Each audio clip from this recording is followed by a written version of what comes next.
Jumpa lagi dengan Ibu Yani. Pada bagian yang kedua ini, kita akan membahas segala sesuatu yang berhubungan dengan transaksi beserta segala dokumen yang menyertainya. Nah, sebuah dokumen biasanya muncul karena adanya sebuah transaksi. Transaksi itu apa sih? Transaksi adalah kejadian atau peristiwa yang mengakibatkan perubahan posisi keuangan. Contoh, adanya penjualan, pembelian, atau bisa pula karena membayar tagihan listrik, membayar gaji pegawai, membayar uang sewa, dan sebagainya, di mana semua harus dilengkapi dengan suatu dokumen. Dalam transaksi penjualan tunai, dokumen yang muncul bisa kita bedakan menjadi dua kelompok. Yang pertama, kalau kita lihat dari sisi pelaku usaha, maka kita kenal ada surat pesanan yang asli, surat perintah pengiriman, faktur penjualan, dan juga bukti penerimaan kas. Sedangkan kalau kita lihat dari sisi pelanggan, yaitu surat pesanan tembusan, tembusan surat perintah pengiriman, faktur pembelian dari penjual, serta bukti pengeluaran kas. Sedangkan dalam penjualan kredit, dokumen yang muncul adalah sebagai berikut.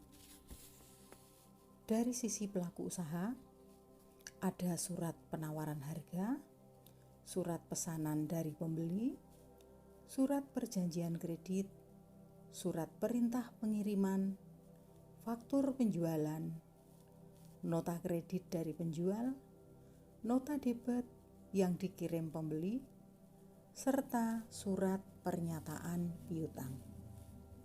Sedangkan kalau dilihat dari sisi pelanggan, ada surat permintaan pembelian, surat permintaan penawaran harga, dan pesanan pembelian. Ada aplikasi kredit, surat perjanjian kredit, tembusan perintah pengiriman, faktur pembelian dari penjual, laporan penerimaan barang dan persetujuan faktur, serta nota debit dan surat pernyataan piutang. Secara umum, kita mengenal ada berbagai macam bukti transaksi. Misalnya, faktur, kwitansi, nota, kemudian ada voucher pengeluaran, ada rekening koran bank, ada pula surat pernyataan piutang. Nah, kemudian dalam praktik usaha, kita bisa membedakan antara formulir dengan berkas. Formulir merupakan kertas isian atau surat isian, atau yang sering kita sebut dengan istilah blanko, yaitu berupa lembaran kertas yang memuat daftar isian kosong dari suatu peristiwa atau kejadian atau transaksi perusahaan. Sedangkan berkas merupakan formulir yang telah diisi oleh suatu peristiwa atau kejadian yang langsung berhubungan dengan uang. Ciri-ciri administrasi usaha. Pertama, bahwa terdiri dari atau melibatkan sekelompok manusia berjumlah 2 orang atau lebih. Kemudian ada kerjasama. Terdapat proses dan usaha ada bimbingan dan pengawasan dari pimpinan, serta memiliki tujuan.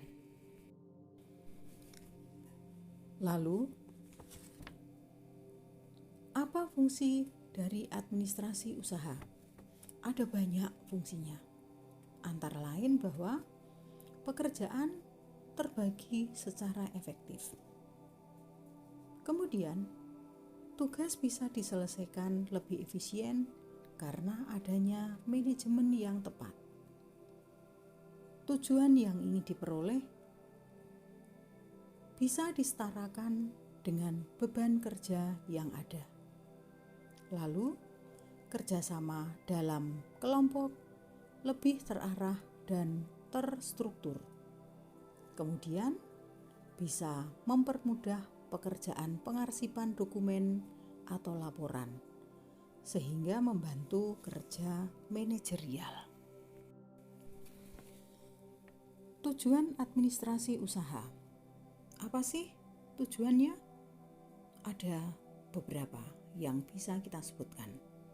Antara lain, yang pertama, bahwa pengusaha dapat memantau aktivitas administrasi perusahaannya.